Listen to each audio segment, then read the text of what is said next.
where everyone's going to finish, I reckon. Good evening, ladies and gents. Welcome back to the Redgate-Large channel. And for those who are regular viewers of the Redgate-Large channel, you will know who is sat next to me. We have got Burnley fan, Mr. Dan Benn, making his second appearance on the channel. Dan, are you excited to be back on? I am actually. I really enjoyed myself last time. We were watching Fulham Burnley, weren't we? Yes. The game that sent them down and kept us up, and I really enjoyed it. Yeah, of course you did, especially when stakes like that are on the line. But tonight, it is something a little bit different. As you can tell, there is no football to be watching tonight. And it means we've got something to talk about, haven't we, Dan? And it is the Premier League predictions. As you can tell by the title, as you can tell by the thumbnail, our Premier League predictions for tonight. We will be using BBC Sports Predictor thing, and we're also going to be talking a little bit about some of the pundits as well and some of their predictions. And if you haven't already, guys, be sure to smash that like button, hit subscribe, let us know in the comments as well. We're going to go through we'll start off with relegation, make our way up. So as we go through that, make sure you guys are in the chat talking to us, and then we can have a bit of this discussion about it as well. So I can see a few comments coming in, so we'll have a chat about those. So Curly's saying first is Chelsea. Josh is going with Villa top half, otherwise I riot, says Josh. He's clearly confident in his Aston Villa side now, even without Jack Grealish. We've got Josh Wilkinson saying Ben 10 is back. I'm assuming that's you, Dan. And Real Tom is in the chat as well. Good evening, Real Tom. Hope you're doing well. Hope you are doing well.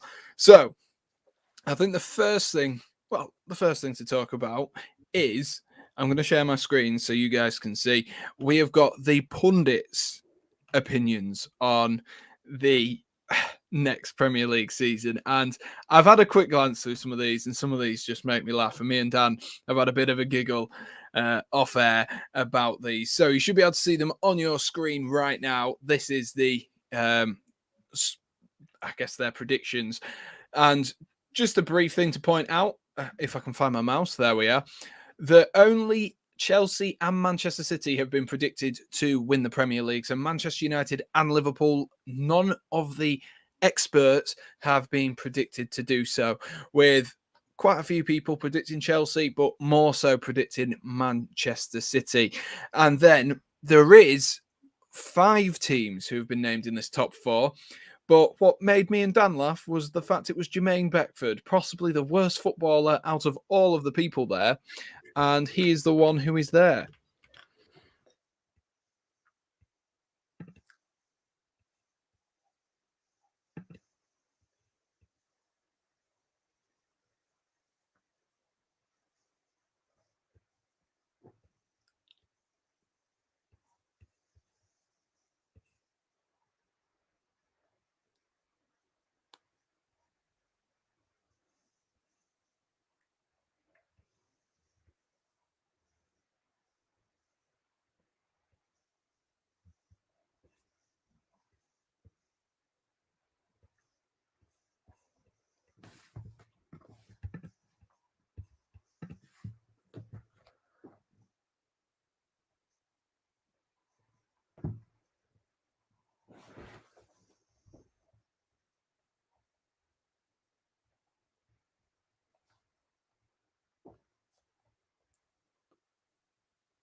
Can you all hear me?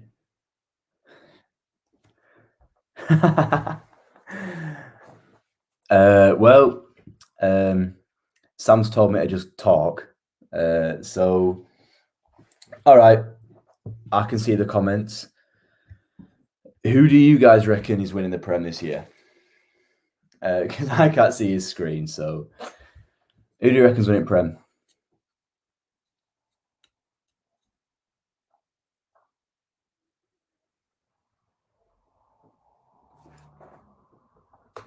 Burnley, I agree. I think we're walking it.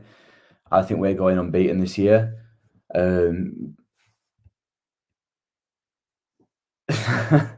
Where's Sam at Mason Mount's house? Yeah, probably. Every Chelsea fan loves Mason Mount. Chelsea win the Premier League. I don't know, to be honest. And we're going to touch on this later on, I think, but I'm not 100% sure what's Hello. really happened. Hello.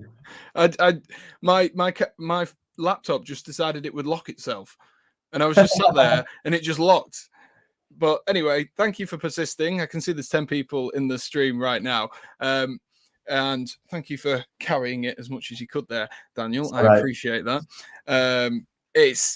I genuinely don't know what happened there. It literally just locked on me. So we'll go back to where we were and talking about the tactical genius that is Jermaine Beckford and how he is the only person to have put, if you look on your screens right here, Leicester City as finishing in the top 4. So, Dan, is that a stroke of genius or is that Jermaine Beckford, being Jermaine Beckford? I don't know. I think so. I've got Leicester to finish 5th, I reckon, because they've got a good side. You know, if they can keep James Maddison, who Arsenal were after, but not quite sure what's going on there. Liverpool, I think, will finish 4th. Yeah. But if they have a season like they did last season, then they could be a bit screwed. You know, they've got Van Dijk back, they got Gomez back. They've got a fit team, but I don't think they've quite got the quality that City, Chelsea, and United have now. I can see Leicester. I think it'll be close, but I think it's a bit too far putting them to finish 4th. Yeah, I think it'll be a close run thing yet again. But personally, my top 4 is staying. It's staying similar. That's all I'm going to say. We'll reveal that to you at the end. I don't want to give away too many secrets and give away too many things at this current moment in time. But that's just something to think about, guys. I don't think there's any there that are really too much of a shock other than that Jermaine Beckford one. I think a lot of people have some form of variation of those 4 teams.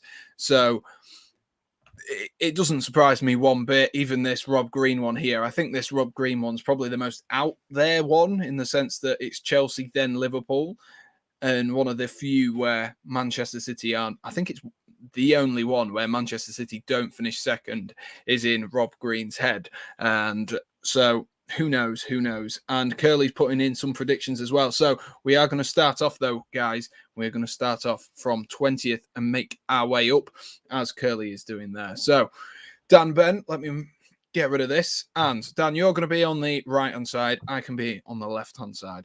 That makes it nice and easy for us. So, Dan Benn, who are you kicking us off with in 20th place? Now, I'm not 100% sure with this because it's so hard to tell. And they've brought in players. They've got some quality players. But for me, it's between Watford and Brentford. I think Norwich will have matured as a side and as a club since they went down in 2020. But I think it would be between those two for 20th and 19th. I think they're interchangeable. So I've got Brentford. You've got Brentford. But that's who you're going for. But only because Watford, they've got players like Deeney who've got top tier experience. But I think it would be those two. Where are they? Am I on last season's one? I better not be. Yeah, Sheffield United are there. That's last season's. Oh, for God's sake. Right, we're going to check. Right, let me find it. Oh, it is, yeah. 20. Oh, how did no one notice? How did no one tell me this? Hang on, I literally followed a link from James Lawrence Alcott's channel. I don't know how he's managed that. What's the title of that one? Premier League. Oh, what a shambles this stream is, ladies and gents. But I think, Dan, we have both gone with Brentford to finish 20th. And I think the problem is with Brentford, let me go back to us too, so no one has to put ridiculous time looking through my search history. I think the thing is with Brentford, they do have like some good players, and you look at Ivan Toney and you wonder if he can score the goals for them, but then you just hope he doesn't turn into Brentford's version of Timo Pukki. So that's my one worry and concern. He's a player that can fire in the lower division, or even Mitrovic for that matter. He's a player who can fire in the lower division, but then chucked it into the Premier League. Can't really seem to do it. Yeah, I think they've got quality. Like you look at Tony, you look at players like Mbumo. They've got quality, but Norwich had quality when they went down. Like Buendia, he was quality. Cantwell, Pookie has got goals in him. But at what point does quality get offset by experience and being used to being down there in that scrap? Which is, I think, why I think that's why we stayed up last season, because we've done it before. We've stayed up like that. We've scrapped, and that experience, that nous to do it, is what can keep a team up when it comes down to it. And I think Brentford will struggle to get the results against the teams like Brighton, Palace, Newcastle. Oh yeah, I definitely think Brentford maybe don't have the greatest squad depth at the moment, which will always cause a team like that problems, especially if they've just come up, and that's why they're rock bottom for me. What I'm going to do is, because I can't find the 2020 version of it for some reason, the 2021 version of it, I'm just going to load up a Word document and we'll do it that way. I mean, that works nicely. It's not quite as suave as what I was hoping for, but it's an option. I don't know why it's loaded up this either, but here we are. We'll just open up a new Word document for us both, and we'll get that sorted, and then we can both chuck in 20th place. We can both chuck in Brentford. Do you want to kick it off for 19th as well? Because I get a little bit controversial with my next position in. So I'm going to let you kick us off. Well, I've gone with Watford. Straight up, I think obviously I said that I think it's between those, Watford and Brentford, and you'll find out when you see the other teams that I've got, like the other team I've got to go down, the other teams I've got around there, why I think Watford will be down there. I think they've lost quality. That season in the Championship has killed them a little bit. Yeah. I think they just haven't quite got the ability to go out and beat the same level of teams that they were beating before. Yeah. And in the same way, when they were in the Prem for a decent stretch of time, you could see them beating teams. You could see them grinding a result because of the fact they've been there. But that season's just killed them a little bit.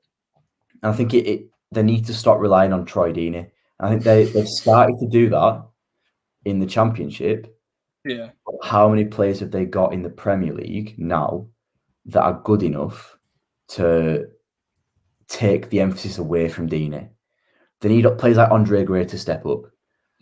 Gray can score goals in the Premier League. You saw that with Burnley. We had him for a season after we got promoted. Yeah, I forgot you had him. He's a bag man.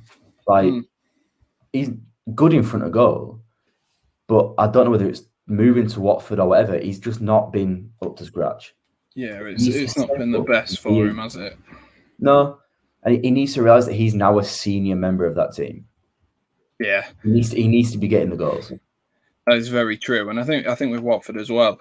I haven't put them much further up. I won't reveal anything yet, but I think with Watford as well, the problem is that how much the side is now aging, and if you don't have that Premier League goal scorer, then it might cause you a few problems. But we're back up. We got everything sorted. It is a little bit makeshift, isn't it? Let me have a read through some of the comments here. Quality graphics right there. Top quality graphics. Who needs a graphic designer when you've got Microsoft Word? Curly has got his whole shabam there. So Curly has gone with Chelsea, Man City, Leicester, Manchester United, Aston Villa in 5th. Who's he missed out there? Has he missed out Liverpool entirely? Yeah. He's missed out Liverpool entirely and put Newcastle. Who's he put in twice? Curly, I don't know how you've managed that. You've missed out Liverpool entirely. Do they just not play in your division? I don't know who he's put in twice. West Ham, Tottenham, Burnley, Leeds, Aston Villa, Brentford, Everton, Newcastle. And then he's put, there you are, that's who he's put. He's put Bournemouth in. Nice one, Curly. He's got rid of Liverpool entirely. Lovely stuff, lovely to see. That's my wild prediction. It most certainly is, Curly, because Liverpool aren't even in the Premier League in your world. And what else have we got? Bournemouth are. And Bournemouth are, yeah, that's a very, very good point. Brentford are staying up. We have waited too long for them, says Real Tom. Brentford will stay up by, I don't know what that means, Oliver. 1 to 15 points. That's a big difference. Yeah. Will we be touching on Wilfred Zaha? I'm sure we will do when we get to Crystal Palace. I'm sure we will do. If anyone hasn't, I've just seen it talk about fantasy football. If anyone hasn't, be sure to go and join the fantasy football. That is, again, linked in the description. Curly going Everton 19th. I'm sure he's just bantering us now. 19th Norwich, 18th Arsenal. That wouldn't surprise me. 20th Watford.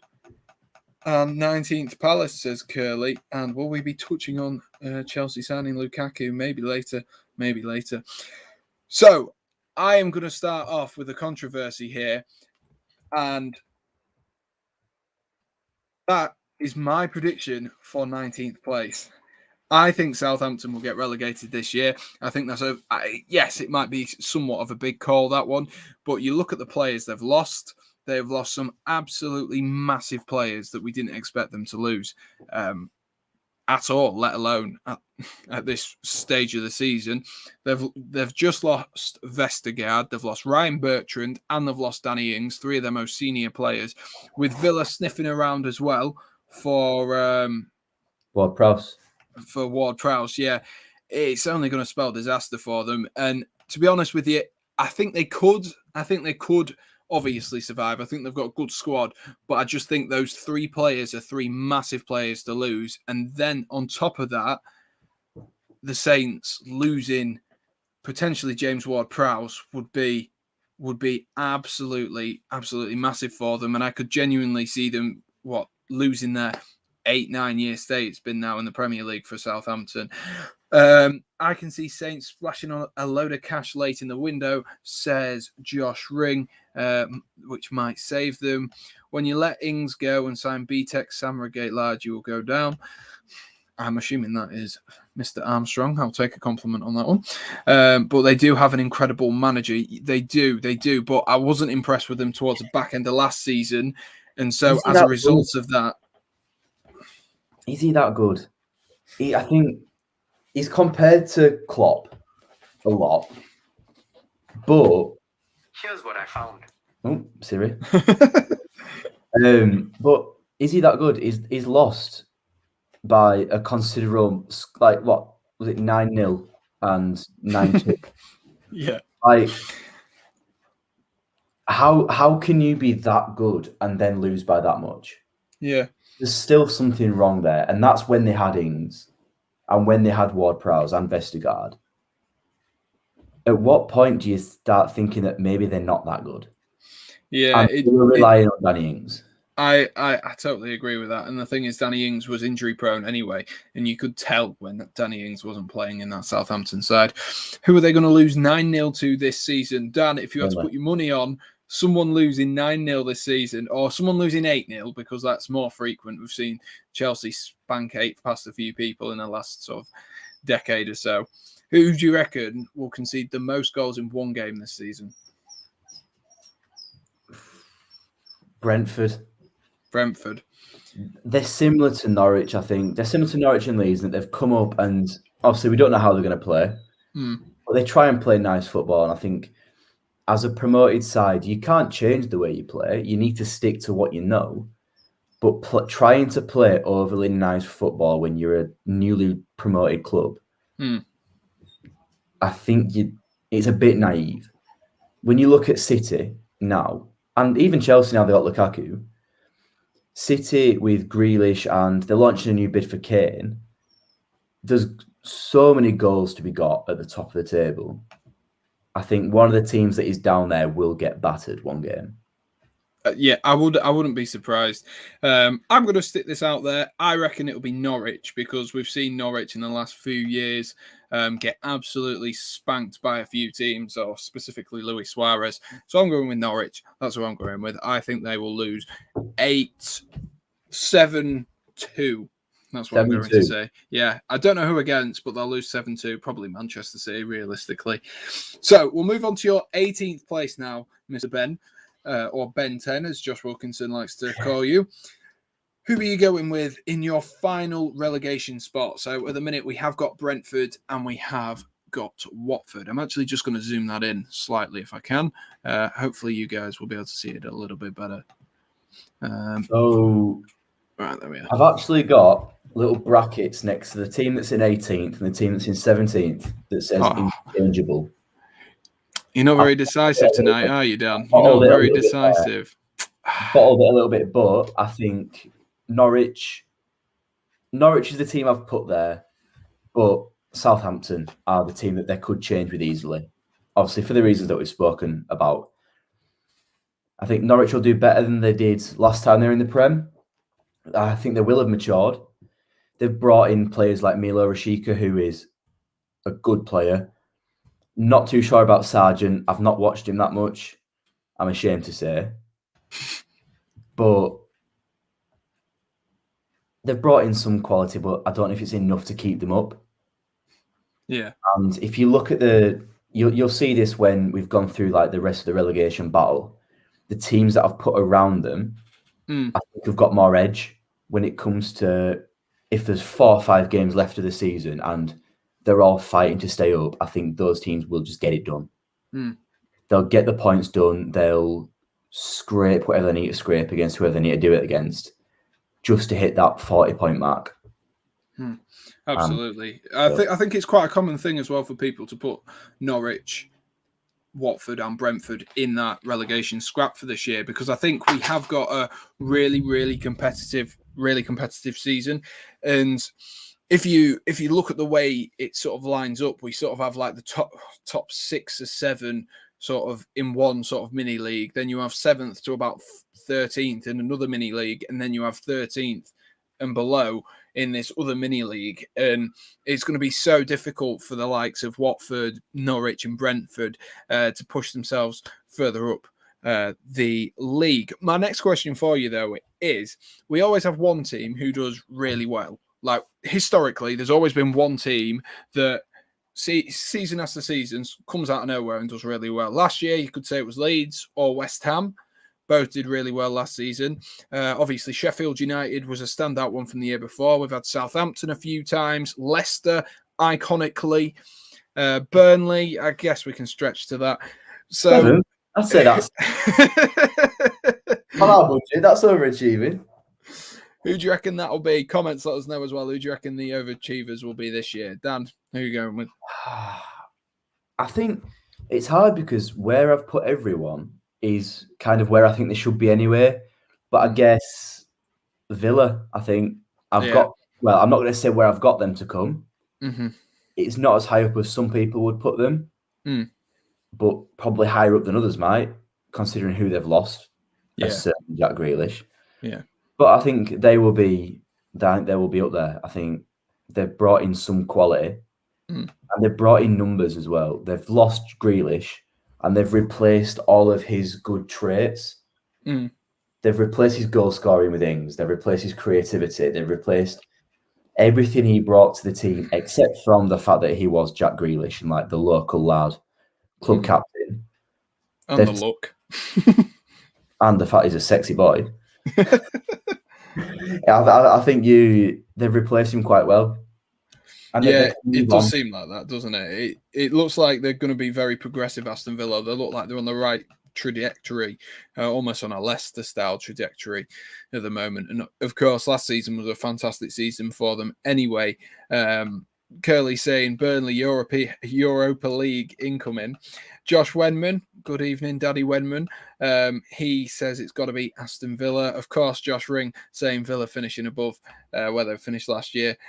And Josh Wilkinson saying Leeds/Villa. I'm not sure if it can be Leeds again, because is it then overachieving if they finish the same position 2 years in a row? I don't think that's overachieving. I think it's like Wolves. You just expect them. I think they can overachieve twice in a row and finish the same position. I think, look at their squad. It's not as good as Villa's. It's not as good as like the teams that you would put up there. It's not as good as them. I think my views on Marcelo Bielsa and Leeds are different to a lot of other people because they're local to me. like where I'm from and stuff like that. I like winding my mates up who are Leeds fans. But look at their team. Like, they've signed one first team player. At what point do you start thinking that's not enough? Yeah, that is the problem for all They those should compete. teams. Yeah, it's the problem with the I'm going to say smaller teams, but I don't mean smaller. I mean teams that don't perform as well on a regular basis before everyone goes, Leeds is a big team, they're massive. I don't agree with the phrase big team anyway, or big club. I don't agree with it anyway. It means nothing to me. Leon Bailey says Curved Glass will be the player of the season. Tremendous signing. And we've got... what else have we got? Question: will Villa finish higher than Arsenal? We'll get onto that in a little bit. I'm sure they'll be competing for a similar-ish area. And Josh Wenman saying, couldn't agree more with Dan, talking about Jack Grealish, and he's not as sexy as Sam. Oh, Josh, you know how to suck up, don't you? You know how to suck up. Hope you're doing well, mate. Hope you are doing well. Let's scroll back down. Is there any more comments before we get anywhere? Arsenal all or nothing is going to be banter. Curve knows about Leon Bailey. He seems to. I've chucked him in my FPL team. I've chucked him in. Right. I haven't spoken about my team who I've put in 18th. I've gone the same as Dan. I'm assuming, Dan, you are going to say it's 18th for Norwich, because that seemed to be where you were leaning to. I still they're in there, but you sure? 100%. 18th place for Norwich. So me and Dan agreeing once again on Norwich. And to be fair, I mean, other than we've sort of had the same sort of players in and around that area, Watford will be coming in a little while for me. I'm going to move on to my 17th. We've obviously spoken about Southampton. It is a different team, so I'm going to bring my 17th place in right now. And for 17th for me is actually going to be, and this is going to be slightly controversial again, but I think Brighton will finish 17th this season. I think they did tremendously well last season. They underachieved quite significantly, but I don't know how long you can go underachieving without the repercussions of that on a side. Curly saying 17th has got to be Palace. I think he's winding up Oliver there. Love to see it in the comments. Love to see it. But yeah, I've got to go with Brighton, and I think it's that lack of a main striker. And then you've got to work out as well how the team's going to play without Ben White. Yes, they did. They played well without Ben White a few seasons ago, but how is everything going to play? And it just depends as well how they reinvest that Ben White 50 million, because for a club like Brighton, that is a huge amount of money. If Burnley were to sell Dwight McNeil for 50 million, Burnley could get an absolute fortune off that. So could Brighton if they invest it well. And they've brought in another centre midfielder as well to bolster that midfield, but I don't think midfield was really one of their problems. Their problem is that Neil Maupay doesn't score enough. And if he keeps not firing and not doing very well, and Danny Welbeck, I don't know if he's still there, but he has legs made out of Weetabix, doesn't he? So he's literally listed as injured on the squad list now. Yeah. The season hasn't started yet. Exactly. And you can't rely on a washed up Danny Welbeck whose legs don't work to be the man to fire you through. And unfortunately, it seems to be that Brighton are going to be doing that. I expect them to make a signing in the attacking positions, even if it's just a young lad. I quite like what Palace have been doing, where they've been bringing in a few young lads from Chelsea, giving them opportunities. I think Southampton have as well. I can't remember his name. Chelsea's left back, I can't remember his name. It was just basically to fill in. But yeah, I think Brighton are going to struggle this season. I think that they've got enough to stay up in the squad, and I think Graham Potter's a good enough manager, and they're playing nice enough football to stay up. And Josh Ring is laughing at Danny Welbeck. Exactly. Now, to be fair, I do like Palace. Zaha is a legend, according to Curly. So we'll move on to 16th place. And as you can see on your screens right now, this is what me and Dan have gone for so far, with Brentford, Watford and Norwich, and Brentford, Southampton and Norwich both getting relegated. So Dan, who have you got in 16th place? It's Newcastle. Newcastle United. I thought they were going to go down last season, if I'm being honest. We were awful against them. in at our place last season. We were 2-0 up, we got beat 3-2. Alan Saint-Maximin tore us apart. But I think it's just, if you look at the squad, like I'm looking at the squad now, and other than 2 or 3 players, where are goals coming from? I think they've got they've got some quality in every position. Less so midfield. You know, if you look at like defenders, you've got Matt Ritchie, Fabian Schär, Lascelles, Dummett, who's injured, Jamal Lewis, who scored a really good goal against us. It's a good finish. Midfield, Almiron, I think he's a bit lightweight for a relegation battle. He's a luxury player, I think. He's the way he's built and the kind of player that he is.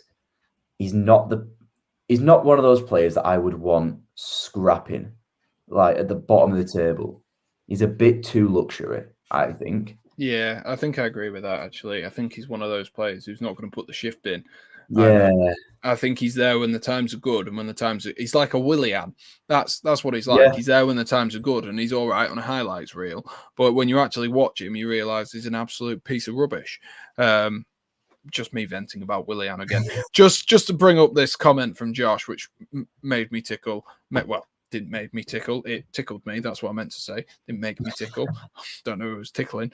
Brighton remind me of that person who is very attractive but a boring personality. Josh, I feel like that was very specific, and I feel like that was an attack on me. So, thank you. Graham Potter is a good manager. Frank Lampard is better than him, and he's rubbish. All right. And Brighton, what's Josh just put again? Brighton play great football until the final third. No end product and lack of creativity could be a good side. Totally agree with that one. Anyway, back to Newcastle. What were you saying, Dan?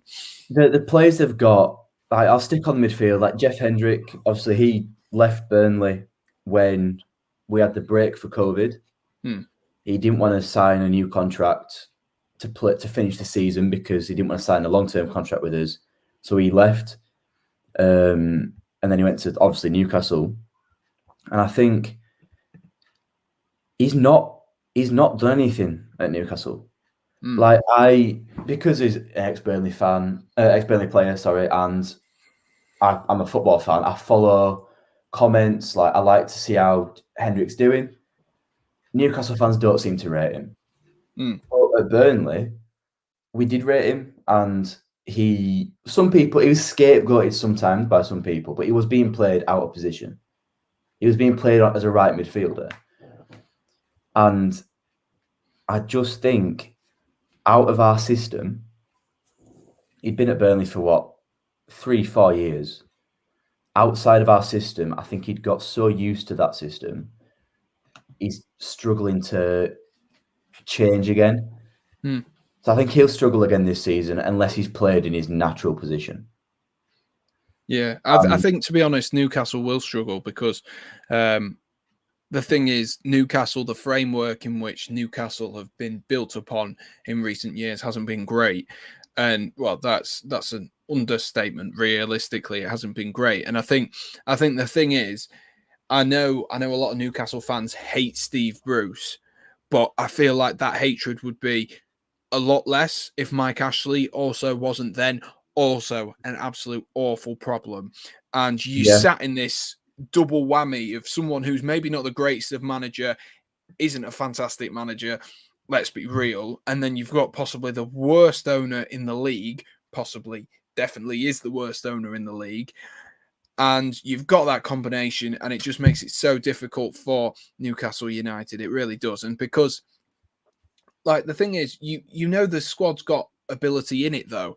Like, Alan Saint-Maximin is a fantastic player. Like you said with Almiron, he's a fantastic player on his day, but they just don't seem to have that graft and that desire. And I don't know if that comes from further up in the sort of like the ladder of Newcastle United, because Ashley's just using it as a business, and as a result of that, I don't know if that reflects to the players that they just do a job. Well, I think that reflects on the fans as well. If you're a fan who, and I'll touch on this when we come to talk about Burnley, if you're always having disappointing transfer windows, they've not brought anyone in.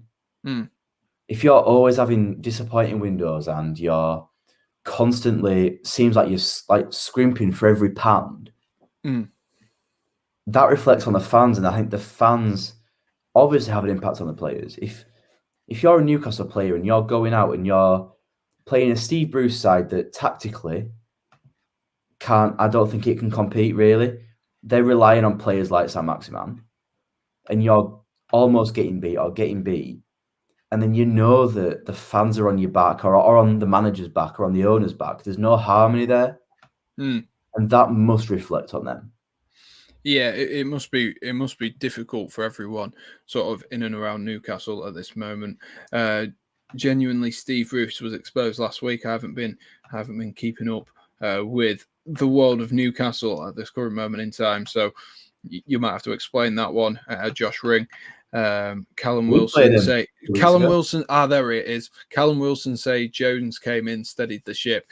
I have heard a lot of that from Newcastle United fans, a few that I'm close with, and that it has been Jones that has dictated the way that Newcastle play in recent weeks, recent months, and maybe that's what he needed though, because sometimes it is a little bit of, the manager's there to provide a certain job. Is he supposed to know everything?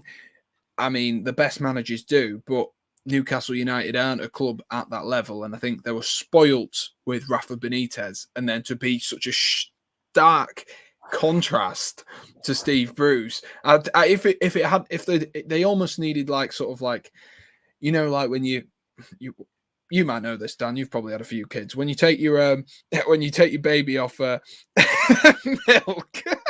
I've had one scare. When you take a kid off milk, you sort of like nurture them onto it, don't you? And that's what they needed. They sort of needed nurturing back on to someone who's that bad. But there we are. We'll move off from Dan's pregnancy scares and we'll move on to a scare itself, and we'll talk about 16th place. I have Watford. I think they're going to do enough to keep up. I think they're going to do enough to keep themselves up this season. I think you look at Watford, I think that experience will help them, and I think it will keep them up. The one problem for me is they like to jump ship on managers quicker than Roman Abramovich, and that takes a lot. And it doesn't go well for them, and we saw that the season that they went down. They were sort of 7-8 points clear with about 3 games left to go, and still got relegated because they sat their manager at the vital time. And Watford need to sort that out as a club. Chelsea need to sort that out as a club as well. I can't hide away from that one.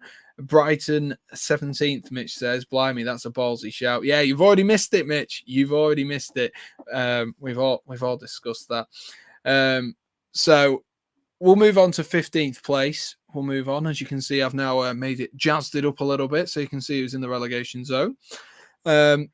With my incredible skills on Microsoft Word. But Dan Ben, who have you got in 15th place? I've got Brighton in 15th. You've gone with Brighton now in 15th place.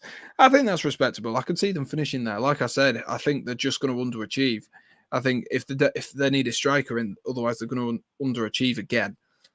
Yeah, and I think you look. They've got Welbeck. So I'm looking at the squad now, and in attackers they've got Trossard, who's quality. I think if Brighton don't progress more, they risk losing Trossard, which would be a problem because he's a quality baller. Welbeck, Lacadia, Mopé, Andone, Connolly, they're decent players, but where is the real proven quality there? Other than Welbeck, who obviously has got that quality, but he's got legs made out of shortbread. Yeah, exactly. Like, how long is he going to last? Strong Gus and he's injured. Exactly. There's nothing there, really. When people are sniffing around Yves Bissouma like they are as well, they need to start just being careful. I think being very careful. They need to convert chances. They are expected goals FC. Yeah, they Everyone knows definitely are. expected goals are through the roof, and they just don't score. Yeah, it is mental. I think I saw the expected goals thing, and they're like 4th in it from last season. So it is mental. But obviously, the world doesn't work on expected goals, and Absolutely not. that's why they finished in 16th last season. We're not going to touch on Newcastle United again because I've got them in 15th, which does mean all of our bottom 6 are all the same there, Dan. There or thereabouts. So we've managed to squeeze them all in just in a different order. So let us know, guys, whilst we've got these here, what is your bottom 6? What is your 15th to 20th? Let us know who you reckon will finish where, because me and Dan seem to be very, very close on who is going to finish in and just outside of the relegation zone. So let us know, and then we'll crack on with everything else. It's going to get into the business end of the Premier League table in 14th place. What I'm thinking, Dan, is when one of us mentions a player, right, or a team, sorry, I will then put that team in my list, and then we can talk about the team at the same time, because that'll make the most sense, right? Yep, works for me. Absolutely. Right. We'll let the comments get typing away there, 15th to 20th. So, Dan, kick us off with 14th place. 14th, I've gone for my beloved Burnley. You have gone with Burnley. And actually, it was tough to put us that high. Tough to put them that high. Well, you're going to be thrilled with where I put Burnley, because I put Burnley in 13th place. So, again, pretty similar, actually, Dan. I'm kind of expecting you to have in 13th the person I have in 14th right now. But whilst it is your area of expertise, I'd like to think, anyway. Burnley, last season, it looked flat. It looked lethargic, and they were one of the teams that struggled because of COVID. You've had your takeover now. What are you most excited for, though, for the upcoming season? I think I'm excited about... There's not really much to be excited about, if I'm being honest. From a Burnley point of view, we have had the owners come in, and they've been brilliant so far.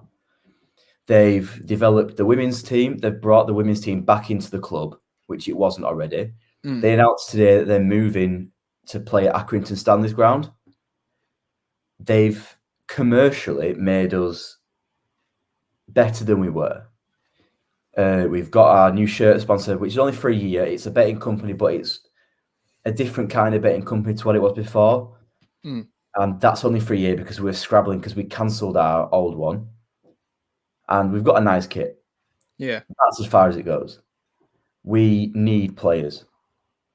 We signed Nathan Collins at the start of the window from Stoke, and he's a good player. He looks like a good player. I went to Blackpool away a week on Tuesday, maybe 2 weeks on Tuesday. And he looks comfortable on the ball, which is kind of what we want. He's very similar to Tarkowski, I think. Comfortable on the ball. He's massive. So he'll win stuff. I think the only thing that needed developing was his relationship with the rest of the team, which will come in time. And he's not been brought in to be a starter. We're not expecting him to start ahead of Tarkowski or me. But it looks like... Sorry, he said me. That made me laugh. You started at centre back. Chuck me at centre half. No. He's not there to start in front of you. Oh, God. Not centre half. But yeah, he looks like a decent, solid player. But that's kind of as far as it goes. We brought in Will Hennessy. Wayne Hennessy. Honestly, that's how bad it is. Now, we brought in Wayne Hennessy, and he started against Blackpool, and he made some good saves. He's clearly a decent keeper because he played in the Premier League with Palace. But did we really need him? I don't know if we did. Probably not. We've got Nick Pope, who should be fit for the start of the season. We've loaned out Bailey Peacock-Farrell for game time to League One, to Sheffield Wednesday. Did we need Wayne Hennessy? What we need is numbers out wide. We need a winger. We're bringing Aaron Lennon back. He's played 3 friendlies for us now. Why? You laugh, but it's Bring not back Sean Wright Phillips. It's not an awful signing because he left in 2020, like just after, like during the COVID break, and Dyche didn't want him to leave.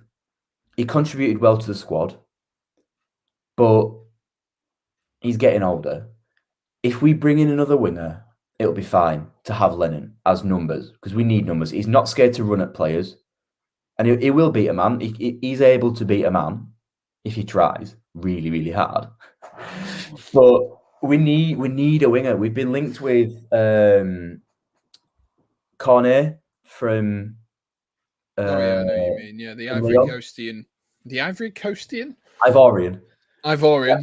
Ivorian from. That's from what Leon. normal people say. Yeah. Obviously, class against Man City in the Champions League. Yeah, he was actually. Yeah, I remember that. We were linked with Ainsley Maitland-Niles. We've been linked with Harry Wilson, but obviously he went to Fulham. We have this complete inability to get a signing done. And as much as I hate to say it, I think that is down to Sean Dyche. He does wonders for us during the season, but he's not inept, but he's so strict about the players that he signs and the way that he signs them. It's like he doesn't want to spend the money that we give him. You could give him 50 million to go out and spend on 3 players, and he'll come back having only spent 22 of it on 3 League One players, and they're all centre-backs. Because the kind of players that he wants, he doesn't want someone like Saint-Maximin. God, so could you imagine Saint-Maximin at Burnley? Oh my God. Could you imagine Saint-Maximin at Burnley? Oh, he would. There would be no progressive dribbles there for Alan Saint-Maximin. We haven't signed a winger for 44 months. I'm guessing you're not including Aaron Lennon in that, or is Aaron Lennon the last one you signed? He hasn't been officially announced by the club yet. Was he the last one you signed anyway? He was the last one we signed. Was he? Yeah, and that was before I came to uni. Oh God, that's not very good at all. That was January 2018 when we signed. That's how long it's been. Oh my God, that is such a long time. Just Mitch's comment here: Norwich 20th, Southampton 19th, Newcastle are also going down. Then Watford, Palace, and Burnley is Mitch's prediction. And Oliver saying 13th is a bit generous. I think it may be. It may be a little bit generous, but at the end of the day, it's one of those. It's one of those, isn't it? It's for Burnley. I think they've got a manager who knows how to keep them up. And like Mitch says here, Burnley pushing their luck far too much. Only thing keeping them up this year is an abundance of more beatable teams around them. And I think that will be their asset, is that togetherness and the fact that they're hard to beat and they're really hard to break down at the best. Break down? Yeah, that is the correct way of saying it. Yeah, break down at the best of the times. And I think that will keep Burnley up, and I think it'll serve them quite well. So I'm going to let you say who you've got in 13th place as well. I don't think we need to touch on, as Joshua likes to say, touch on. I don't think we need to speak about that anymore. So who do you reckon are going to finish 13th this season, Dan Benn? I think we've gone for the same team. Do you? For those two positions, I think we've gone for the same teams. I've gone for Palace. Yes, that is exactly what I've gone for. I've gone Palace 14th. So yes, we are literally splitting hairs here. It's almost. I promise we didn't plan this. Dan genuinely doesn't know any of my predictions or anything. Dan doesn't know. He only knows about my top 4 prediction. I didn't know. I didn't even know my own until an hour before we started. If we're being honest. So there we are. There is our predictions at the moment, and we've got all of the same teams so far kicking in. I've just seen a comment here which says Norwich 20th, Burnley 19th, Watford 18th, 17th Brentford, 16th Palace, Newcastle 15th, 14th Brighton, 13th Southampton, 11th Spurs. That's a big call. That is a very, very big call. But let's speak about Crystal Palace, because I think Crystal Palace, they look like they're recruited quite well at the moment. They seem to have brought in quite a few young lads, and the squad's getting a lot younger than what it was. And they've got that mix of experience and a mix of youth coming through. They've got the likes of Conor Gallagher, who they've got on loan this season from Chelsea, who is a very, very good player. And Vieira, obviously, is a man that he is going to excel learning from, because Vieira is a player that knows how to play midfield better than anyone, realistically. He knows how to play that position. And I think Conor Gallagher has got so much to offer. And under a manager that will be able to implement his style, I think we could see Conor Gallagher come back in the next year or so for Chelsea and really, really put a shift in and really put some pressure on the likes of Jorginho and Kovacic and Kante for those starting positions. But why have you put Crystal Palace in 13th then, Dan? I think just the teams around them. I think you start looking further up the table and there's teams that have a bit more quality and proven quality. You know, that obviously there's a lot of teams that we haven't already said, but I can't see Palace getting ahead of any of them. You look at the players they've brought in, they're not proven.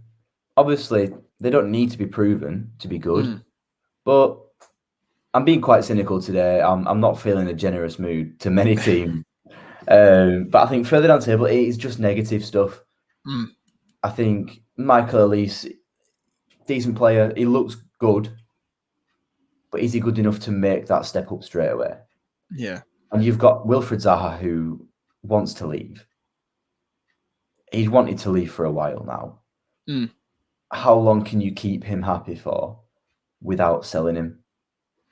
And if you don't sell him, how does that affect the dressing room? I think the best business they've made is Joachim Andersen. Because we were saying on last time I was on the stream. Yeah, we were how good he was. I was praising Joachim Andersen because he's a good player. He looks like a very good player. So for them to sign him, I'm jealous. Yeah, absolutely. It does. It seems like such a good signing as well, especially because they've still got a few sort of older players in there. They've still got the likes of Scott Dan, these players who've been in the Premier League with Crystal Palace for a little while, and they know what it's all about, and they can learn off sort of the more experienced players. Josh Ring is just saying, can't believe Wolves aren't on the screen yet. And Mitch has also put Wolves in 14th. So the criticism coming our way. And apparently, Dan, you should change your name to Dan Benn 10, according to Wilco. I'll think about it. You'll think about it. There you are, Wilco. It's a firm he'll think about it. So I don't think we can really say too much more about Crystal Palace without sort of repeating the same things. The only other thing is, I mean, they've got to get a better start than they did with Frank de Boer, can't they? I mean, I guess you can't get a worse start realistically, can you? So, and it's the end of the Roy era as well. So, I think that'll be weird. Yeah, it's the end of an era that they're in transition now. They've got to find another identity, and they'll either take to that really quickly and it'll revolutionize them. Yeah. Or they'll take their time and it could screw them. Yeah. It'd be very interesting to watch. It will most certainly be interesting to watch. I just realised the background on here is still the one from the other night. Clearly, I have not changed that from last time around, but there we are. Clearly, I paid less attention than I thought I did. Oh, no, I actually did load it up. There we are. That's the proper background. Anyway, that's me getting distracted by other things. So, Dan, we are on to 12th place, and I'm expecting us to start splitting some hairs, but I'm going to kick this one off, actually, just because Josh Ring and Mitch were deciding to give us some criticism. And in 12th place, I actually have Wolves for this season. What have you gone with, Dan? I've actually gone with West Ham. You've gone with West Ham. So I will chuck your West Ham here. We'll talk about Wolves. Wolves aren't far off on mine. Where have you put Wolves? I've put Wolves 10th. You've put Wolves 10th. That's weird because I've put West Ham 10th. And how much do you want to bet the team we've put 11th is the same? Oh, I don't know because I don't know because I've been really harsh on one team. Ooh. I think I've been harsh on one team. Let's speak about, who do we speak about first? We speak about West Ham first. Why not? Because West Ham had such a fantastic season last season, didn't they, West Ham? And, well, where do they go from here? They've got European football this year. That is going to be a test for them. And whether they drop off, I don't know. With West Ham, they can finish anywhere from in the top 6 to 17th, and you genuinely just wouldn't be surprised, would you? Like, I don't understand West Ham, and I think the big thing for West Ham this year is, can they find those goals that Jesse Lingard is leaving? Yes, they were fantastic at the beginning of the season as well. They did really well, West Ham. Don't get me wrong, but they were reliant in the back end of that season to take them over the line on Jesse Lingard. If Mikel Antonio is injured, who do they have? They really don't have a goal scorer. And if Soucek isn't bagging his 6 goals a season, then you are really, really struggling. And I've put them in 10th because I think there's more about them now. And I think David Moyes is solidified, but I wouldn't be surprised if we saw them further down the league just because of that strain on the squad as well from European football. Yeah, I completely agree with you. I think you've got to consider the fact they are playing European games. The depth and quality is not good enough. They've either got to sacrifice Europa or they don't compete in the Prem. And the players they've got, attacking Benrahma, Bowen, Antonio, they're all good players. Fornals, they're all good players. But I'm not sure they're good enough to be a talisman. There's no talisman there. Antonio could be, but he's not a team like West Ham wants to have a striker who's getting 16, 17 goals a season. Antonio's not that. Yeah. He's not fit enough to do that. Never mind good enough. Yeah. So I can't see them getting that high up the table. I think they will struggle. Yeah, I think it's going to be a difficult season for West Ham. Moving on to another difficult season that I think it's going to be this season for Wolves. And they are another team, like we said with Crystal Palace, that are going to need to find a new identity. They've got rid of Nuno Espirito Santo, who has gone down so fantastically, hasn't he, at Wolves over the last few years. He's been instrumental behind the team and all the success that they have achieved. And he's at Spurs now. It's going to be a completely different Wolves team and lineup. We've still got the Portuguese core, but where do they go from here? And to be honest with you, I think I don't think they're going to finish too high up this season. I think 12th is maybe a little bit generous, but looking at the teams below them, I think they've got enough talent. I think they've got more talent than teams below them, and as a result of that, I think Wolves will finish in 12th. And I think if they can get Raul Jimenez firing, who knows where they can finish this season. They could finish 7th, 6th. They could be right back up there challenging again for European football like they were a few seasons ago. But without Raul Jimenez firing, we have to see how he plays, obviously, now with a skull cap on as well, which will make headering a ball more difficult, one would assume. But that's the reason I've gone for Wolves sort of further down. But 10th wouldn't be a bad season at all, Dan, if they finished in 10th. What's made you put them there? I think it's the same point that you raised. Obviously, you've put them 2 places further down, but I agree. It's the same point. They've just got more quality. When they've got... They struggled last season without their talisman, without Raul Jimenez. That much... There's no way that you can disagree.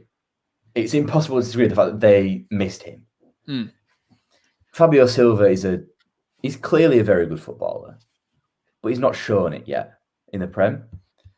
So I would be inclined to think that Jimenez will come back in and he'll do Jimenez things. Probably he will just score a few goals. I think he's very similar to Chris Wood, and that's not me being overly pro Burnley. I think he's very similar to Chris Wood in that when they get on scoring runs, they will bag goals.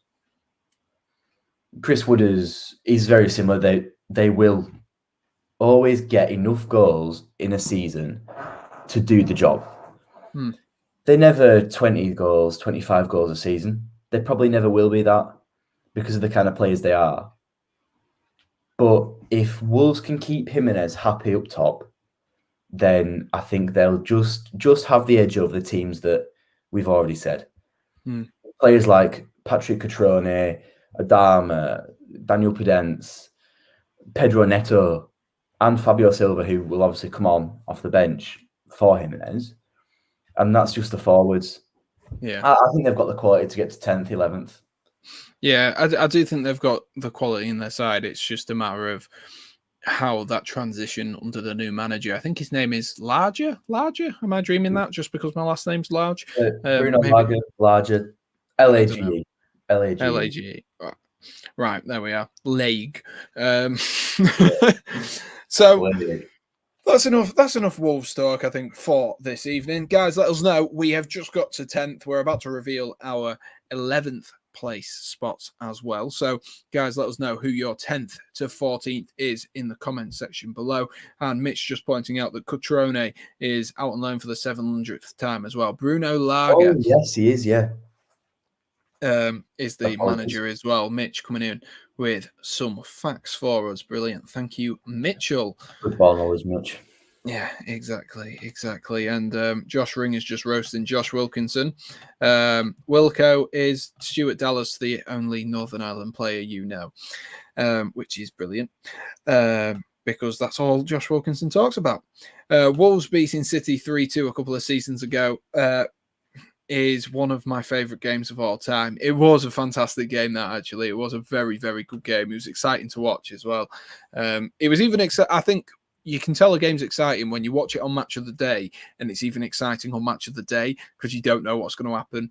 And, well, I guess the beauty of a pre-internet world is the fact that you could go and watch Match of the Day at the end of the day and not know what the scores have been whatsoever. And now you've got stuff going off on your phone, whatever. You have to be, well, you don't have to be, but you're always kept up. And, you know, one of those games where you just don't know what's going to happen. Even if you know the final score, you're like, I thought they were like 3-0 up or 2-0 up or whatever it was.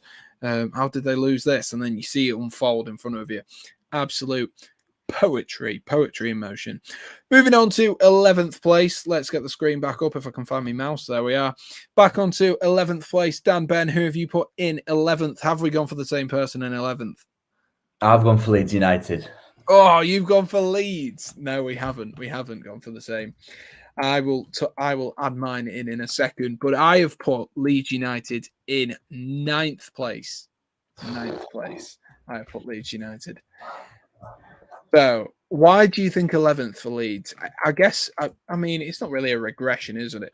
Is it, to finish in 11th? I think we're splitting hairs over 9th, 10th, and 11th generally, because I think they're all sort of in the same league as each other. But why are you going 9th rather than a top half finish? I think that they've not brought in enough players. They've brought in one first team player. And it's a decent signing. It's obviously it's Junior Firpo, who is a decent player, but he's quite unproven still. He's not shown the quality to say that he should be playing for a team that wants to finish up there. He could be brilliant. And people saying that Leeds 11th is a joke, but would you have slated me if I'd have said that Sheffield United would have gone down when they went down? Yeah. Sheffield United overachieved. I think Leeds overachieved. Patrick Bamford is not a striker. He's not as good as he was made out to be. Yeah. Otherwise, he would have stayed at Chelsea. Otherwise, Burnley would have wanted to sign him on a full and would have actually given him game time. He would have stayed at Norwich. There's a reason why he's been around so many clubs. Yeah. the thing is with Bamford, for me, I think he's one of those players who plays well in a system, and I think he plays well in this system. I think he's a system player rather than a player that you can interchange and chuck elsewhere. I think if the manager's name's going from my head tonight. Who? Leeds. What's the Leeds manager's name? Bielsa. Oh, Jesus, yeah. Marcelo Bielsa. If he leaves, I think Patrick Bamford just won't find himself on the score sheet. I think he'll become out of favour. I think it'll be difficult for Patrick Bamford, but he is still there. I believe he's signed. Well. Sorry? For a striker, Bamford has a lot of chances. Yeah, he does. He's basically the English Timo Verna, really, isn't he? When you think about it, except for me, actually scores a couple. But obviously, we're just talking about Bielsa. He has signed an extra contract extension. And, last year I backed Sheffield United, and this year I'm backing Leeds. And maybe I haven't learned my lesson. Maybe I haven't learned my lesson. But I think what I see in this Leeds side is a lot better prepared team than Sheffield United. Sheffield, they had players that were in their team, but they had no one who was special, did they? There wasn't anyone who stood out or screamed at you, but they do have special players, Leeds. They've got the likes of Rafinha, who is definitely a special player, and that's what you need sometimes. You need someone who's going to carry you, and if they can get Rafinha scoring and creating goals, then absolutely I can see them finishing in the top half once again. And I will mention this, and I'll mention this every time Marcelo Bielsa takes Leeds United into a game. But I do think there is a cap to how Leeds United can play under this system. And I think they can only reach a certain capacity. I think they'll reach, say if they get to Europa League, I think in the Europa League, some of the better teams that they come up against week in, week out, the likes of your Villarreals, your Valencias, those sort of teams who they've been around the block, they know what they're doing. I think they'll pull them apart. And we've seen it last season. Yes, it takes a bit of adjusting to get to Leeds United's team. But I think we saw last season, especially during that middle stage, that teams started to figure out Leeds. They really found some form coming towards the end of the season, which helped them cement that top half. I think it was a top half finish. It helped cement them that good finish. But I just think if they get in the Europa League, or if they ever get back to their former glory of the Champions League and getting, that distance up, I just think they're going to be found out, because I don't think you can attack that well and not defend very well. It'll be like Liverpool. They'll get to that top level, but it'll be a matter of I scored 6, he scored 5, and that's not a way to play football. I said it in a podcast which I did with Josh Wilkinson on his Joshua Chats football channel. If you haven't already, be sure to go and subscribe to that. We spoke about this loads, and I said I think Leeds, they need to solidify that defence. Firpo might be the first step in a long line of steps to get them to that position, but I think they just need to solidify the defence right now, because if not, good enough. Sorry, Liam Cooper's not good enough. Yeah, and that is my problem. I think they've got players like a Dejan Lovren who is a missing link in that defence. Yeah, and as a result of that, I don't think they'll get any higher with the I've scored 8, you've scored 7 ethos that they seem to have at the moment. It's a very, very good attacking style of play and something you'd love to watch. But in terms of actual footballing ability and how far they can get, I just don't think they'll get very far if there's like a Champions League or whatever on the cards for them. Let's have a look through some of the comments if I've missed anyone. Cafu is the Brazilian Stuart Dallas. Josh Wilkinson loves that line. Mitch saying Leeds nailed on to take a point from United. Stinks of a 1-1. So Mitch is going for 1-1. Well, I got a shout out now. Now I am happy with Sam and not with Ben 10. Exactly. So we'll move on to my 11th place and Dan's 9th place. They must be the same, but to be fair, there might also not be. I'm sure Josh Ring is sat eagerly on his seat to put himself out of his misery of where I have predicted Aston Villa to finish. But you're going to have to wait a little bit longer. I'm going to go with my 11th place, and you're going to have to wait a little bit longer. Sorry, Josh, because I have gone with Everton. And where have you put Everton, Dan? I put Everton 9th. You put them in 9th. I did wonder. I expected that to be the case. So the reason I've gone with Everton in 11th, I think this might be a bit of a harsh one in terms of just everything, really. I just think losing Carlo Ancelotti, and the players that were in that squad are Carlo Ancelotti's players, like James Rodriguez, who's come in to play under Carlo Ancelotti. Yeah, and absolutely.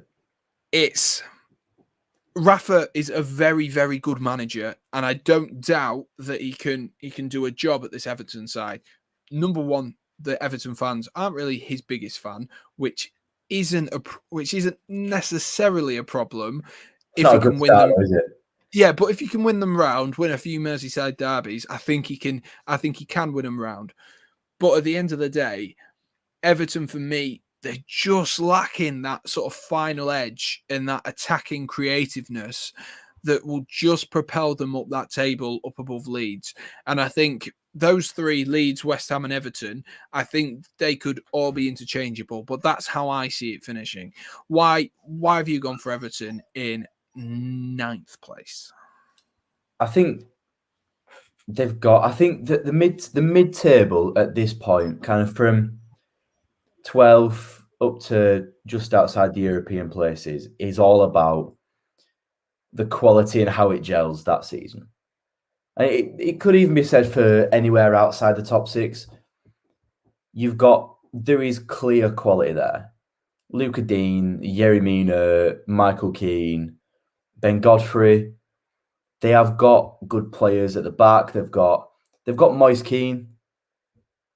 They've got Richarlison, Damari Gray. They brought in Damari Gray and Andros Townsend in this window. There is quality there to be had. It's just whether they can unlock it.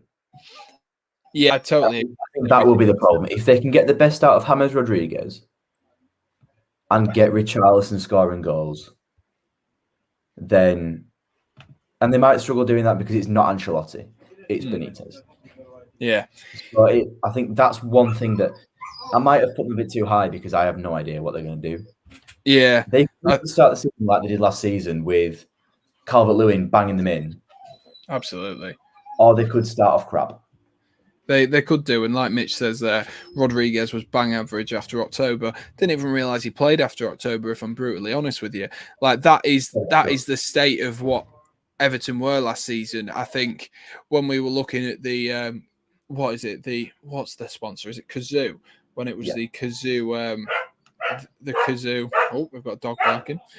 When we had the Kazoo Premier League title challenge between Everton and Aston Villa, I think that was kind of where their season peaked, Everton.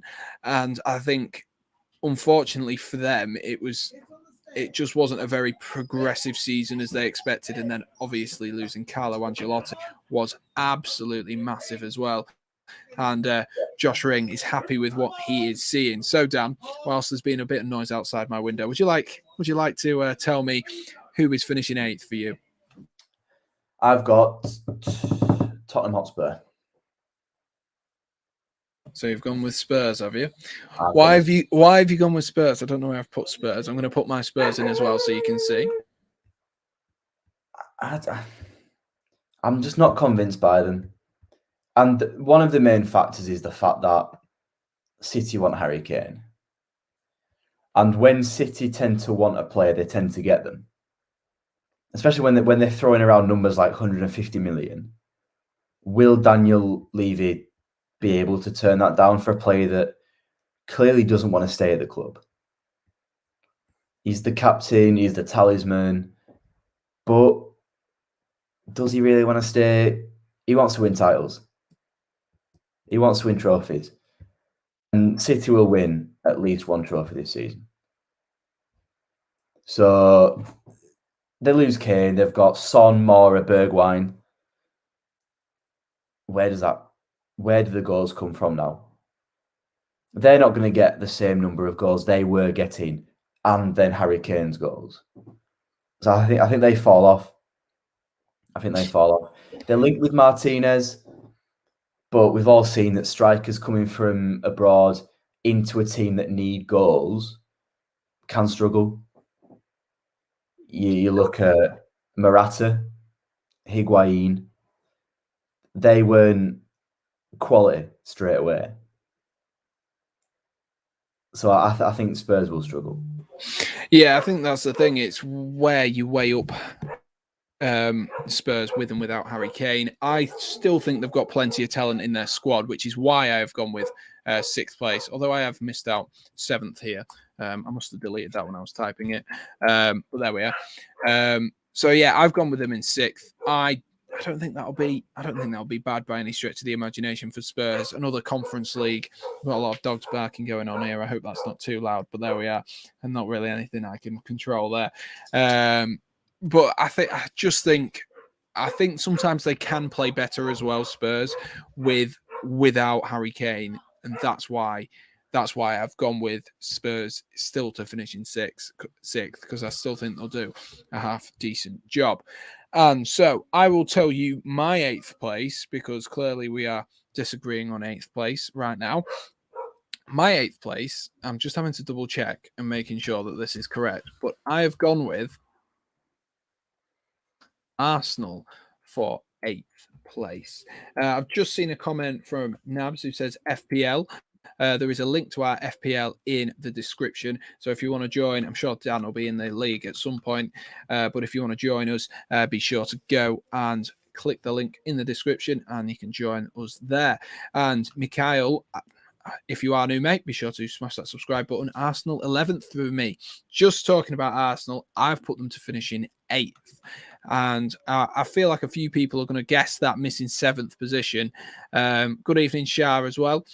And I've put Arsenal in 8th because I think they're a team that are moving a little bit of a step sideways at this current moment in time.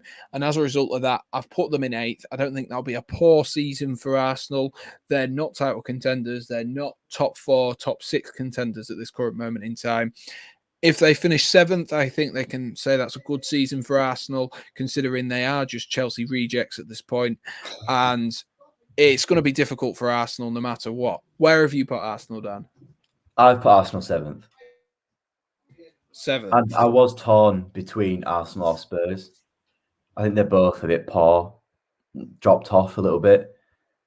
They're not the same clubs that they were. But yeah, you've removed everything. And you're muted now. I don't even know how I did that. Right, we got it all back. I literally just clicked on the thing. So it was Arsenal in 7th place. I just think it's going to be a sideways move there. I've just noticed we've got whoever I've got in 7th, I'm assuming you've got in 6th. So take us away with your 6th place. Aston Villa. Yeah. I mean, they were never going to break into that top 5. So it was always going to be one of those, wasn't it? I think they've got quality. They've replaced quality with quality. Yeah, they have, and I think you summed it up perfectly off air. That everything that I don't know if we were off air or on air. We might have been on air at the beginning. It was a long time ago, wasn't it? Now? But they have replaced Jack Grealish in the best possible sense, and I think a 7th place, maybe 7th and 6th is a little bit generous. I am still a little bit worried for Aston Villa that they're going to do like what Chelsea did and where it doesn't all mould well for the first part of the season. And I just think they don't quite have the quality like a Chelsea do without these signings. So without the signings, they're a 10th to about 14th place team. Obviously, that's with Jack Grealish. But now they've got these signings and Jack Grealish is gone. Where does that put them if the signings don't work out very well? And that is my one worry for Aston Villa. But I'm very, very positive about Aston Villa this season. But that is my one concern, that they will end up, whereas Chelsea were top 4 without Timo Verna, Havertz, Thiago Silva, Aston Villa aren't top 10 without these players, and they might not be with them. But I think it does look like a stepping stone to move forward, and I think the club is moving like Leicester, and they're moving on the right way up. I think you can sum up where the quality comes from with Aston Villa this season in 2 words. Danny Ings. He's a bagsman. He gets goals. It's what he does. He's back in claret and blue, which I'm looking forward to seeing. Not the right claret and blue, but he's back in claret and blue. And he scores goals in claret and blue. He scores goals wherever he goes. So I think Danny Ings, Wendy, Leon Bailey, Ollie Watkins, I think they'll get the job done. I think they'll score goals.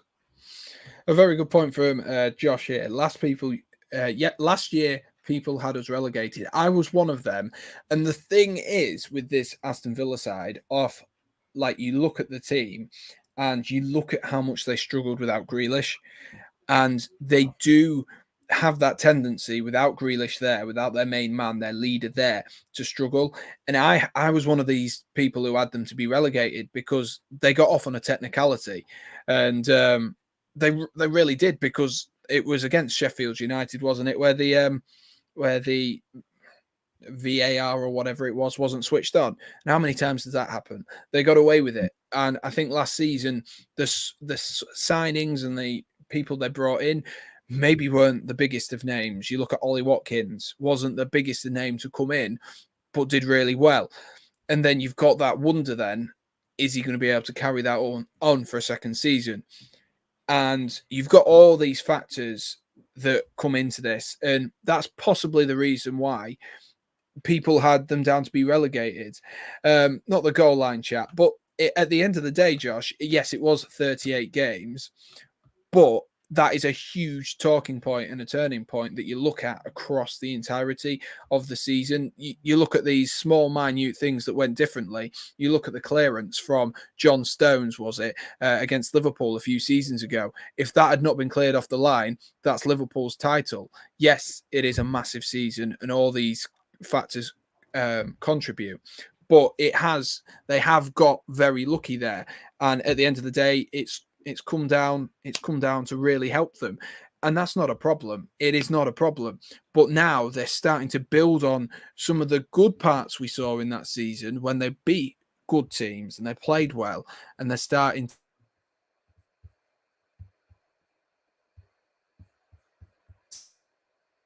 to build.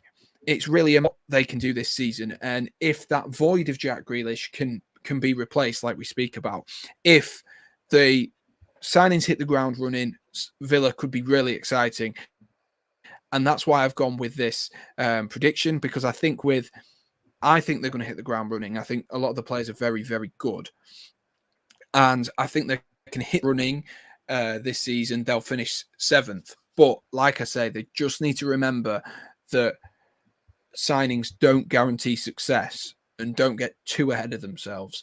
That is my one thing. I completely agree with you there. Well, Brill. Well, we won't talk about that anymore. We'll move on to 5th place. I'm assuming we've got the same team here. So I'm just going to chuck Leicester in for both of them. I think we're not Jermaine Beckford, so we're not going to be edgy and try to put Leicester in the top. They're winning the title. Yeah, we're not going to put them in the top 4. But to be honest with you, I think that's harsh on Leicester not to give them the opportunity. I think everyone thinks they're going to be up there. They're definitely going to be challenging. And depending on how successful Liverpool are this season, Liverpool obviously will be affected by the African Cup of Nations, probably most out of all the big teams, losing Salah and Mane to us. I think it's going to be, for Leicester, it might be a little bit too much again, but they look like they've bought well, haven't they? Obviously, Daka coming in looks like he could be a good signing as well. Yeah. There's not really much. I think Leicester are very samey. Unless they were to lose a big player, then I think they will just maintain where they are. They've got a good manager in Brendan Rodgers. You've got James Maddison, who is often overlooked, I think. His ability is overlooked by the fact that Phil Foden and Jack Grealish exist. If one of those doesn't exist, then Maddison is an England player.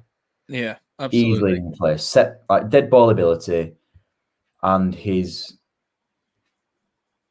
general ability, he's an England player. So he's overlooked. At the back, they're solid. They brought in Ryan Bertrand, who's good. Obviously, brought in more reinforcements this year, which they need.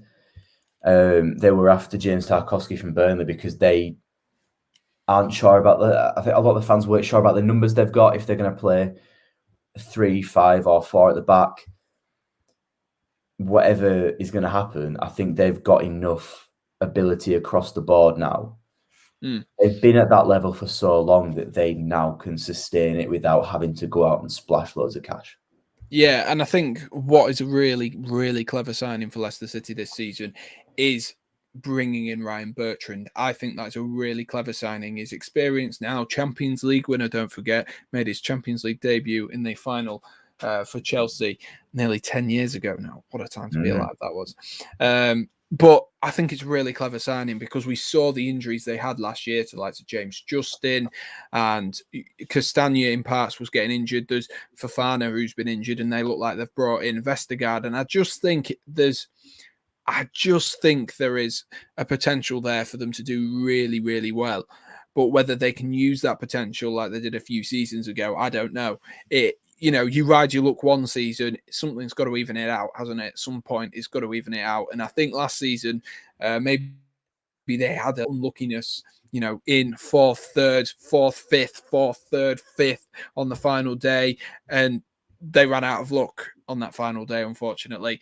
And this season, I think it'll be more of the same. I think it will be more of a Leicester side doing really, really well, but maybe don't quite have the luck. But off the back of a FA Cup win, a Community Shield win, they look fantastic. And if they finished in that top 4, I would not be surprised one bit. So, guys, let us know who've you got finishing between 5th and 10th. As you can see on your screen now, you can see who me and Dan both have. So we've both gone with Leicester, Villa for Dan in 6th. I've gone with Spurs. Then Villa in 7th for me, Arsenal in 7th for Dan, Spurs in 8th for Dan, Arsenal in 8th, 9th for Leeds, and 10th for West Ham for me, and 9th for Everton, and 10th for Wolves. So let us know who is finishing in your 5th to 10th position. But it's the crunch time, really, isn't it now? It is the teams that we've all been waiting for, the prediction that you want to know realistically, isn't it? You saw it on the thumbnail, you got clickbaited in because I put Leeds 3rd, but who cares? I know one person who replied to me saying, surely not Leeds 3rd. If he says that, I'm going to have a go at him. You should tell him that I actually put Leeds 3rd, and then you just make him watch the entire stream. So there we are, clickbaited. So 4th place, Dan, kick us off with 4th place. We're not going to do what we were doing and talk about each team individually. We'll go from 4th place to 4th place. Keep the tension a little bit longer. Who are you going with? I've gone, and I think you will probably have gone the same, Liverpool. I've gone Liverpool.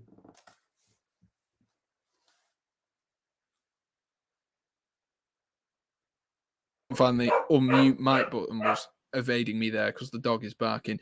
Dan, talk about Liverpool for a second whilst the dog barks.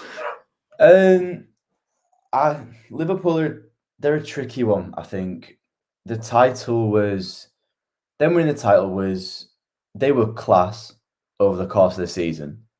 You can't dispute that. No one wins the title by being lucky. In the same way that they won the Champions League the year before. But I just think they're lacking a little bit of what United, Chelsea, and City have shown. They're not showing as much ambition. I think a lot of that is down to the actual club and the culture of the club. They're not going to go out. They're not going out and spending loads and loads of money. Whereas City, United, and Chelsea are. But there is a point where you've got to think, if we're going to compete against these teams that can go out and spend loads of money, we need to start splashing the cash. And they haven't. I think they've got an aging squad. Salah, Firmino, Mane, they're all getting older. Whereas you look at City United, especially, they're investing in the youth. United have brought in Sancho. They've got City have got Foden, Grealish, who's not young, but he's younger than Salah, Mane, and Firmino. They just need to lower that age, the average age of that squad, and bring in real quality. Because I think their title win, they were good, but it was a City off season as well. Yeah, I think I agree with that. And I think it's going to be a massively important season this season for Diego Jota. The more, like I said to you off air, that the reason I changed Chelsea and Liverpool around, so that gives away my third place. The reason I changed Chelsea and Liverpool around was because, number one, how many times do we have the top four all finish exactly the same? But the more I think about that Liverpool African Cup of Nations drama that'll be happening over January, February, a very key time in the footballing calendar, I do wonder if that will make them struggle, because they're going to have to rely on the likes of Minamino, Shaqiri, Oxlade-Chamberlain, all very, very capable footballers. But are they Liverpool capable footballers? Are they players that are going to finish and take them up to the Champions League? I just don't know if that'll happen, and that's why I've gone for Liverpool in fourth. And I might as well chuck Chelsea in at third place. And Dan, do you want to reveal your third place after I've just revealed mine? Shocking, it's Chelsea. It is Chelsea. Yeah, brilliant. They were brilliant last season. Less so in the league results when you look at it, but they beat City. Three times they beat City in 6 weeks. They were really, really good in that Champions League final. I don't think City were poor. They weren't amazing, but I think they overthought it, didn't they? Tactically, yeah, Manchester City. They overthought it, and Chelsea were just good. Chelsea were good. If they can get the best out of their quality players, then we might be looking at Chelsea winning the league or coming second. But I just think, similar to Liverpool, but to a lesser extent, I think City and United, who obviously are my top two because you can see. Yeah, they're the only two left. United, I think, just have that bit more quality now in key areas. I think the thing for me with Chelsea, I think the one thing that would project them and propel them over Manchester United or Manchester City is the fact that they have the fact that they have Thomas Tuchel, who is a tactical genius. He really is. He, by all stretches of the imagination, he's very, very good, and he gets it right on the big game. And we haven't really seen him get it wrong so far. And yes, okay, Leicester in the FA Cup finally got it wrong. But at the end of the day, we still won the Champions League. And if you'd have said to me, do you want to win the Champions League or do you want to win the FA Cup? I'd have absolutely told you the Champions League. So I'm not overly bothered about missing out on that. But that is the one thing for me. I think Ole's still a bit of a PE teacher, isn't he, really? And I've just seen Josh Ring commenting about him, saying that the amount of missed opportunities for Ole to win silverware. And I think he's got to start coming to fruition. Every time we get to about November, December, every season, there's talks of him losing his job. And then somehow he manages to get himself back at the wheel and, doesn't crash his bus. But it's going to be a completely different season this season. I think Chelsea just lack the quality in the actual squad. I think tactically, Chelsea can go toe-to-toe with Liverpool, Man City and Man United every week, and that they would be able to beat them. But whether they can sustain that over the course of a season, I don't know. I think Chelsea maybe look a little bit weak offensively at the moment. Yes, we've got Thiago Silva, Aspilicueta and Rudiger, which is a fantastic defensive three. After Jules Koundé as well. Yeah, but that's what I mean. We need a Jules Koundé. We need someone to come off the bench. Christiansen is fantastic as well, but we need someone who's going to be there because we're known to get injuries. Thiago Silva is 36, 37 now. We can't rely on someone of that age to stay fit all the time. And therefore, I just think Chelsea over the course of the season will just slightly peter out. And maybe we can see them with an FA Cup triumph or a Carabao Cup triumph. It'd be nice to see someone else win the Carabao Cup. But at the end of the day, Chelsea third for me. And I think we've both gone for the same top two, unless you're going to absolutely throw a curveball in here. I think I can confidently say that Manchester United are finishing second in both of our teams. Is in our league, sorry. Is that correct? Yeah, that's spot on. I thought so. And I just think with Manchester United, the thing is, they are just at the minute, with Ollie at the wheel, they are just slightly short of a top quality world class team. And I don't mean that just to slander Manchester United fans. That's not what I'm saying. I just think, like, you look at the squad, the likes of Varane coming in, Jaden Sancho. Obviously, they've still got Paul Pogba, who, when he wants to play, is a very, very good player. Rashford as well. Greenwood coming through looks really exciting, but I just think they're just shy at the moment of really being able to progress. And I think Chelsea are probably closer. I know I've put them in third, but I think as a whole, Chelsea are closer. I just think they need an extra signing in defence, maybe someone who's maybe a fullback or something like that, just for stability. And I think United are closer in terms of their squad, but I think all round Chelsea are closer and will be able to go toe-to-toe more. Yeah, I think with United, the thing for me is that centre midfield. You've got Bruno Fernandes, who you can't really leave out. You've got players like Paul Pogba, who on his day is one of the best midfielders in the world. You cannot doubt that. You see it on football Twitter all the time when the people are slagging off Paul Pogba. But when Paul Pogba is fit and flying, he is one of the best midfielders in the world. He's quality. And when he chooses to as well. That's the important thing. Yeah, absolutely. When it suits him sometimes. Donny van de Beek is a very good player. I think he just needs the time. Yeah. I think they've got really good squad depth at the moment. What sticks for me is the McFred pivot. I don't think it's good enough. I think that's their big weakness, isn't it? You look at the team. I think if United sign that midfielder, and I still think they're a little bit shy of Man City if they sign that midfielder just because of Ole. Oh yeah. I think they're still shy, but if they sign that midfielder, I think it gives them that security, and it means that they're able to compete a lot better. Because I think Scott McTominay isn't the problem individually, and I don't think Fred individually is the problem. I just don't think they quite work very well together, and I think they need someone else who's going to fit in that role and cement them a place. And I think that is the problem with it. They're both good individually, or better players individually, but together I think they just maybe run out of steam a little bit. Do Manchester United. And we've got to talk about Jaden Sancho. What a big signing that's going to be for Manchester United, or it appears to be. Huge. That front three it's changed completely now, that front three. The dynamic has changed because you've got Rashford, Sancho and Cavani, and you've still got Martial, who obviously I know Mitch doesn't rate him, but I still think he's a decent footballer.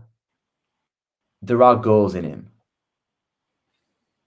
You've still got Greenwood coming through. Dan James, he's not a title-winning player, but just as an option, if you need him, he's solid. And he offers something that a lot of players don't offer in the pace that he's got. I think he needs to develop how to use his pace better. Oh yeah, definitely. He's rapid. He's got burners. He definitely does. He definitely does. I think United are very, very, very close to challenging, but I still think with Ollie, you're not going to be able to challenge consistently. On that front. I wouldn't mind being proven wrong. I think he needs to prove himself though. Now he's been at the job for a couple of seasons now, and there's not really excuse this season if they don't challenge and they don't run City right to the final 4 or 5 games. I don't think that will be a problem. And we'll move on to Manchester City because they are the final piece to this Premier League predictions jigsaw. Thank you for everyone who has watched so far. And if you are new, be sure to smash that like button and hit subscribe for us. That would be brilliant. My laptop is sounding like it's going to take off, so it keeps being a little bit slow. So apologies for that.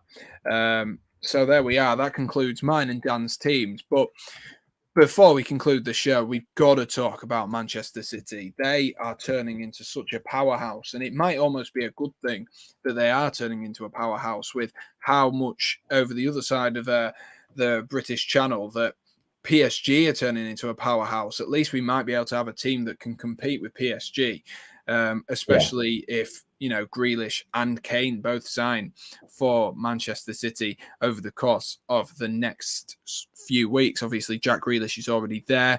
I'm sure there'll be rumours of more players who are linked with Manchester City. There always are.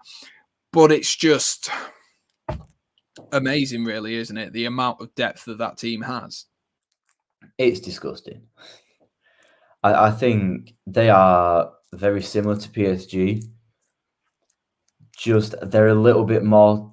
I like PSG, but I think I see why people don't like them. And I think City are a little bit more tolerable because they have got that background that people relate to a lot more. It's hard to relate to that to PSG over here because they're French. So to see them be such a powerhouse now and get to the level where now you can start thinking another English Champions League win. 2 in a row with 2 different clubs would be very, very good. It would show that it is the strongest league in the world. And if Kane signs for City, it's game over.